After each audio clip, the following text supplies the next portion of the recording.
Hey again, back again with another one of these Celtic braid tutorials. The one thing I'm going to go do differently from the last one in this one is I'm going to throw some cores in it. So if you haven't watched the first 8 loop that I did, you're probably going to want to start there. But for this, I'm going to use fused clapton chords, two 26 gauge cores with a 36 gauge wrap. It's all Canthal just because I haven't made one before and I'm not sure how it's going to work. I've got my loops already set up here. You can see that.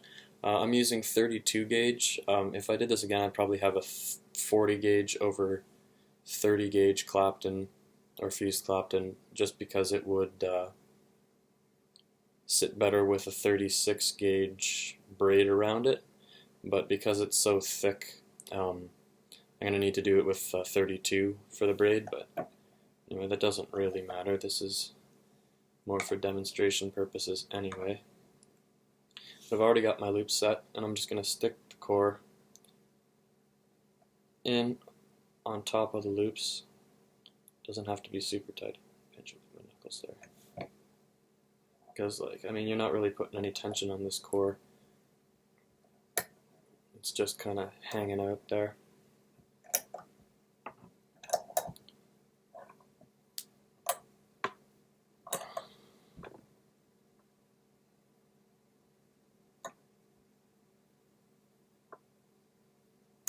Beauty. Alright, so the only difference between this and a regular 8-loop Celtic braid is wrapping it around the core. Now I know with regular Slentres and braid aiders, whatever you call them, other cord braids, you can't even see that.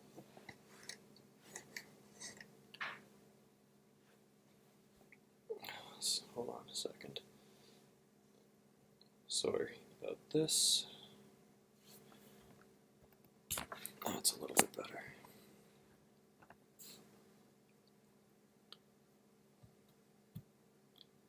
So with other cord braids, the cores have to pass through the loops.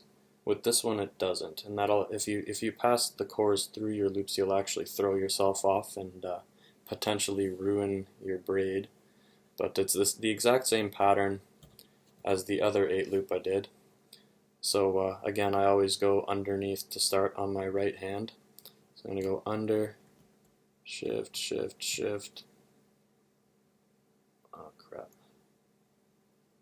Over, shift, shift, shift, and then underneath. 1, 2, and then on the other side I'm going to go over. 1, 2, 3, under. Whoop, dropping loops.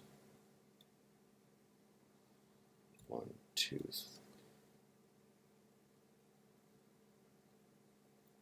Yeah, I'm good. 3, and then over again. 1, 2, and then so this one was over and this one was under, right? So I want my left hand to pass under the right again. So the only thing I'm going to do differently is this is going to go, the left loop is going to go underneath the core, and the right loop is going to come over top of it.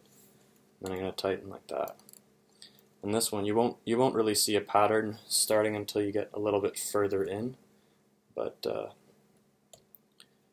I mean, it looks pretty cool once you get it done. So it's under, over, under, 1, 2.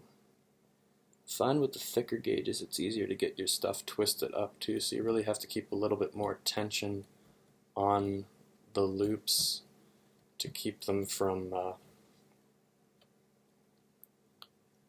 screwing around on you.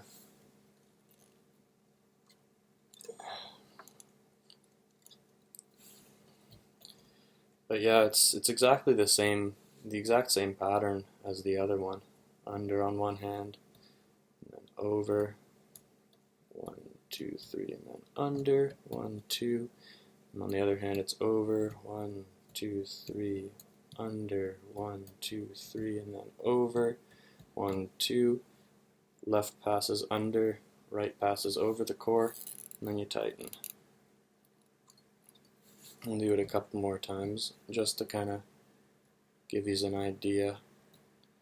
Under, over, 1, 2, 3, under, 1, 2, over, 1, 2, 3, under, 1, 2, 3, over, 1, 2, left, under, right, over, and tighten. And this, with this thicker wire, you really kind of have to crank it tight. But anyway, that's the gist of it. There's not a whole lot more I can show you. I'll link some pictures in the description of how to of what this one should look like at the end, but that's about it. It's nothing too complicated. If you can get the 8-loop down, then this isn't a huge step. You just stick some cores on top in the middle and pass around it as you work your braid. Anyway, hope you enjoyed this. Hope it helps out. Have a good night.